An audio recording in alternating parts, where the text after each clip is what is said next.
this wasn't a video I was expecting to make today, or any day for that matter. In fact, I was just sitting in bed taking a well-earned day off, playing a bit of Pokopia, and I thought, you know what, I'm going to put Pokopia down, have a little break, maybe move on to Pokemon Fire Red for a couple of hours, and the first thing that pops up in front of me as soon as I check my phone, Nintendo of America is suing the US government. And as soon as I saw this, I immediately thought this must have something to do with the tariffs that President Trump imposed just a few months ago. Nintendo of America are allegedly demanding a refund of all tariff fees with added interest. According to this article by The Verge, Nintendo of America is suing the US government over President Trump's tariffs and is demanding a prompt refund with interest of any duties that it has paid, according to a complaint filed in the US Court of International Trade, as reported previously by Aftermath. The Supreme Court ruled last month that Trump's use of the International Emergency Economic Powers Act, IEEPA,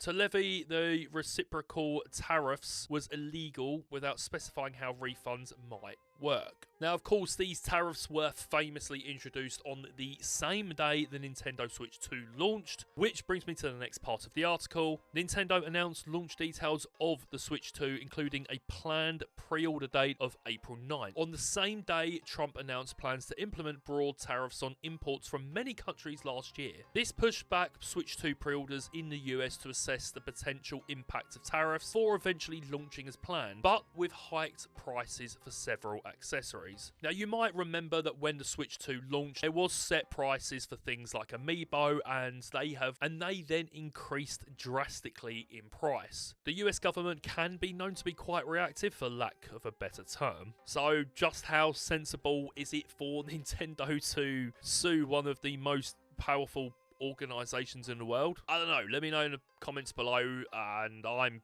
getting back to Pokopia. Subscribe to the channel if you haven't already for more breaking news about, well, mostly Pokemon, but in this case, the US government versus Nintendo in a court of law.